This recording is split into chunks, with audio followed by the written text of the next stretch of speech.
Demak, bir misol turi bor. Ixtiyoriy trapetsiya uchun. Trapetsiyaning demak, diagonallari o'tkaziladi. Trapetsiyaning diagonali o'tkaziladi. Va diagonallar kesishgan nuqtada hop, uning asosiga parallel kesim o'tkaziladi. Hop, buni har doim o'sha o'zimiz markazdagi darslarimizda doim o'quvchilarga chizib, formulasini isbotlab beraman. Buni misollari kam uchraydi. Shunaqa kam uchraydigan misollardan oxirgi paytda shu TM testlarda yoki milliy sertifikat savollarida ba'zi bir savollar ko'ringan. Masalan, mana shu. Hop. Sizga beriladigan ma'lumot. Yuqori asos A, pastki asos B beriladi. Berilgan ma'lumotlar. Va masalan bu A, bu B, C, D trapetsiya deydigan bo'lsak, bu yer M va N kesimlar bo'ladigan bo'lsa, shu MN ni topish. Ya'ni sizga shart qo'yiladi, MN ni toping.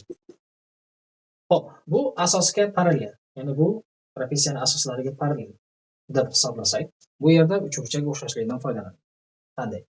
Masalan, hop, endi mana shu diagonal kesish nuqtasigacha bo'lgan masofani x deb belgilash kiritsak va qolganini y deb belgilash kiritsak, bu yerda MN kesma aynan x plus y ga teng hisoblanadi. Endi bu yerda masalan uchburchak o'xshashligi bor. Qanday? Trapetsiyani demak diagonallar o'tkazilish natijasida yuqori va pastki asosga yopishgan. Demak uchburchaklarda mana bu burchak bilan mana bu burchak, bu burchak bilan bu burchak ichki almashinish qoidasiga ko'ra bir-biriga teng hisoblanadi. Demak uchburchak ikkitadan burchagi tengmi? Uchinchi burchak o'z-o'zidan teng va bular faqat o'xshash uchburchaklarda bo'ladi. Endi o'xshashlik alomati. Demak, masalan mos burchak qarisidagi tomonlar nisbati A taqsim B bo'lsa, demak bu yerda mana nuqtani qarisidagi mana bu kesma bilan nuqtani qarisidagi bu kesma nisbati o'shanga mos bo'lishi kerak. Demak buni AK, qolganini BK nisbatida deb olsak bo'ladi. Endi qanaqasiga bu yerda uchburchak o'xshashligi bo'ladi yana?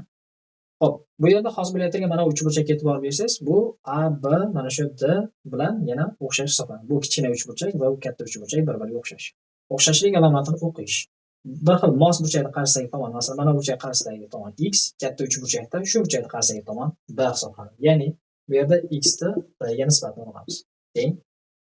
Shu narsa, demak, mos tomon, masalan, mana bu burchak bilan bu burchak mos hisoblanadi. Buni qarisi AK bo'lsa, bunda buni qarisi AK plus BK hisoblanadi.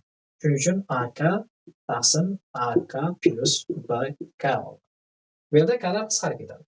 Shunda x taqsim b teng A taqsim A plus B degan tenglik chiqadi va bni ko'paytirib bersak x teng, demak AB taqsim A plus B holatda demak tenglik hosil qilamiz. Xo'p, x ni topib oldik. X ni qiymati nimaga tengligiga e'tibor beringlar. AB taqsim A plus B. Xo'p, yana bu yerda mana bu uchburchak bilan bu uchburchak o'xshash hisoblanadi. Chunki bu asos parallel va bular bir-biriga parallel bo'lgandan keyin mana bu burchaklar bir-biriga mos. Mana bu burchak bilan bu burchak mos, bu burchak bilan ham chizishcha qo'yib qo'ysak bo'ladi bemalol. Demak, uchburchakda bu uchburchak bilan bu uchburchakning o'xshashligidan foydalanamiz. Ya'ni mana bu burchakning qarshi tomoni y, bu qarshi burchak tomon a. Y ni a ga nisbatan teng hisoblanadi. BK ni jami, ya'ni BK plus AK ga. BK taqsim o'sha BK plus AK. Bu yerda ham kalar qisqarib ketib qolsa, ya'ni y taqsim a teng o'sha b taqsim a plus b qoladi va a ni ko'paytirib olgan bo'lsak, y teng ab taqsim a plus b chiqadi. Demak, bu yerda xulosa, ya'ni mn kesma x plus y ga teng edi.